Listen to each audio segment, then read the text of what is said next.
Сәлеметсіздер ме оқушылар? Мен Балқаш қаласы жалпы білім беретін нөмір 9 орта мектебінің информатика пән мұғалімі, есімім Ермекова Әсел Асхатовна болады. Бүгінгі өтетін тақырыбымыз балалар компьютердің логикалық элементтері, сыныбы 10-шы сынып.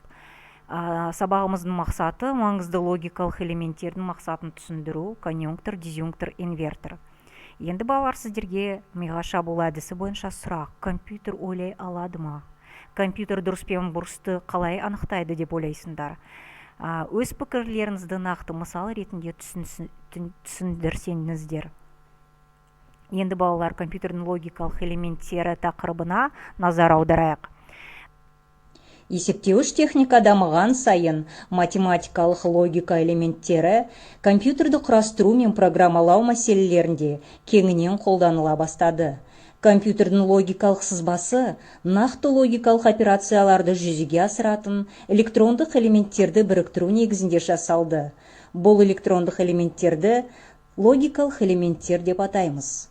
Логикалық элемент логикалық функциялардың біреуін орындайтын электрондық құрылғы. Элементтің түріне байланысты оның кірісіне бір немесе бірнеше кіріс сигналы, бір сигналдың барын, 0 сигналдың жоғын білдіреді. Ал шығысында бір ғана шығыс сигналы алынады. Вентиль дегеніміз электр тоғының бағытына байланысты жоғарғы және төменгі деңгейлі өткізгіші бар электр аспаптары. Компьютердің логикалық элементтері және немесе емес деген электрондық сұлбаларынан тұрады. Бүгінгі өтетін тақырыбымыздың терминдері дизъюнктор, конъюнктор, инвертор.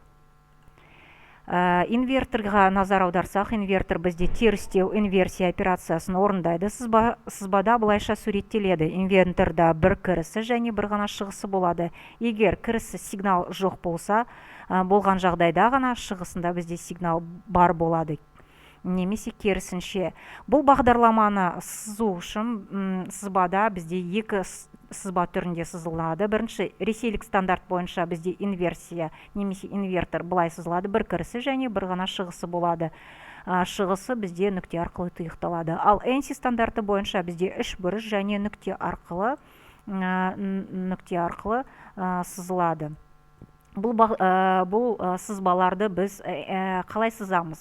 Мен сіздерге ұсынатыным Logically онлайн деген бағдарламаны Google Chromeға жазсаңыздар, сіздерге мынандай программа ашылады. Бұл жерде инверторды емес деген сызбаны тапсаңыздар, шығысы егер сіздерде 0 болған, кірісі егер сіздерде 0 болған жағдайда шығыс сигналы сіздерде бар болады деген сөз. Немесе бір деп көрсеткілеріңіз келсе, 4-ші разрядты санды көрсетсеңіздер, бізде керісінше 1 пайда болады. Енді келесі бізде конъюнктор. Конъюнктор бізде мына белгішелермен белгіленеді. Конъюнкция логикалық көбейту операциясын орындайды. Сызбайда былайша суреттеледі. Компьютерда екіден көп кіріс сигналы болады және бір ғана шығыс сигналы болады. Егер барлық кірісінде сигнал берілсе ғана бізде шығысында сигнал пайда болады деген сөз. Бірінші сызба бізде ресейлік стандарт бойынша берілген сызба, екінші бізде ANSI стандарты бойынша берілген сызба. ANSI стандарты бойынша бізде конъюнктор жартылай шеңбер тәріздес болып көрсетіледі. Енді логикалы бағдарламасы арқылы көрсетіп кететін болсақ, бізде конъюнктор бізде және дегенді білдіреді. Егер бізде бұл жағдайда екі кірісі бізде бір болған жағдайда ғана бізде шамымыз жанатын болады. Егер бізде кірісінде бір 0 болатын болса, 0-ге 1-ді көбейткен кезде бізде шығысымыз да сигнал жоқ болады. Бұл түсінікті деп ойлаймын. Енді келесі логикалық элемент ол дизъюнктор. Дизъюнкция логикалық қосынды операциясын орындайды. Сызбада былайша бейнеленген. Дизъюнктор екіден кем емес, кіріс және бір ғана шығысы болады. Егер барлық кірістерге сигнал берілмесе, шығыста сигнал болмайды. Немесе логикалық элементі егер ажыратқыштың ең болмағанда біреуі тұйықталған болса, шығысы бірге тең болады. Онда тізбек бойымен тоқ өтіп, шам жанатын болады. Бірінші ресейлік стандарт бойынша бізде бұлай белгіленеді, ал ANSI стандарты бойынша жартылай айша тәріздес белгілермен белгіленеді. Логикалы бағдарламасы арқылы бізде дизъюнктор жартылай айша тәріздес, немесе бұл жерде немесе деп өзі жазылып тұр. Бізде бір кірісі 0-ге тең болса, екінші кірісі 1-ге тең болатын болса, бізде шығысы нешеге тең болады деп ойлайсыздар? Жарайсыздар балалар. 0-ге 1-ді қосқан кезде бізде шығысында 1 болады, шамымыз жанатын болады. Егер бізде екі шығысымызда да 0-ге тең болатын болған жағдайда, бізде шығысымызда шамымыз жанбайтын болады. Осындай жағдайда ғана біздің шамымыз жанбайды дизъюнкторда. Енді есептеу шешу жолдарына назар аударатын болсақ, сіздерге мынандай есеп берілсе, бірінші мысал, 1 немесе жақшаның ішінде 0 және 1 деген логикалық өрнектерін есептеу үшін логикалық операциясын тізбегін көрсететін сызбаны сал. Сызбаға сәйкес логикалық өрнектің мәнін есепте. Бірінші шешуі 1 немесе 0 және 1-ді біз не істеп аламыз? Бірінші балалар көбейтіп аламыз. Жақшаның ішін орындаймыз. 0 және 1-ді көбейткен кезде бізде 0-ге тең болады. 0-ді біз немесе дегеніміз ол қосу амалы деген сөз. 1-ге 0-ді қосқан кезде бізде нәтижесінде 1 болады. Сызбада біз бірінші көбейту амалын сызып аламыз. 0 және 1-ді көбейтіп аламыз. Және шыққан нәтижесін біз 1-ге не істейміз? 1-ге қосамыз. Нәтижесінде бізде шығыс сигнал пайда болады. 1-ге тең болады. Енді екінші мысалда F тең A және B кіріс сигналы берілген, A терістелген, көбейтілген B-ға жақшаның ішінде қосылған A көбейтілген B терістелгенге логикалық функциясы үшін комбинациясын сызбасын сызып құру керек.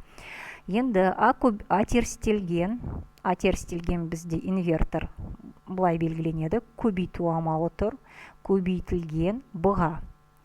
Келесі жақшаның ішін орындайтын болсақ, A көбейтілген B терістелгенге. Екі жақшаның ішінің қосындысын қосып, шығыс сигналы пайда болады. Енді сіздерге балалар топтық жұмыс логикалық элементтердің сұлбасына қарап, оның мәнін есептеу керексіздер. Дескриптор сызбадағы логикалық элементтердің анықтайды, логикалық функциясын түрінде жазады, мәнін есептейді. Сіздерге бұл тапсырмаға 2 минут уақыт беріледі. Нәтижесін, осы топтық жұмыстың нәтижесін мына жерден сіздер көріп өздеріңізді бағалай аласыздар. Енді балалар жұптық жұмыс. Өрнекті пайдаланып логикалық сұлбаны компьютерде орындайық. Логикалы демо сілтемесі арқылы бірінші топ мына өрнекті есептеулеріңіз керексіздер.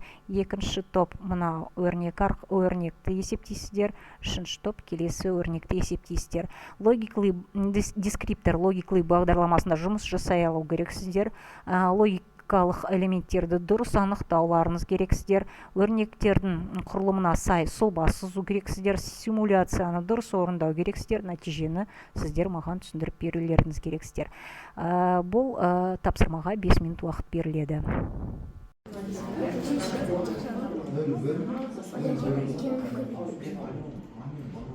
Жақшаны орындау орындар, екеулерін не істедіңдер бірінші? Осындар ма? Я қостық, Американы қостық, одан Смирфоны қостық, екеуін бәрін қостық.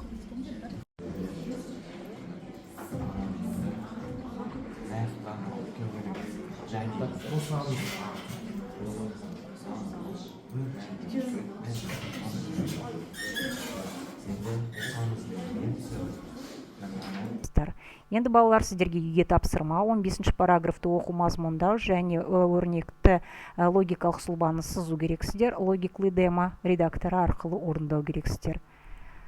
Назарларыңызға рахмет, сау болыңыздар.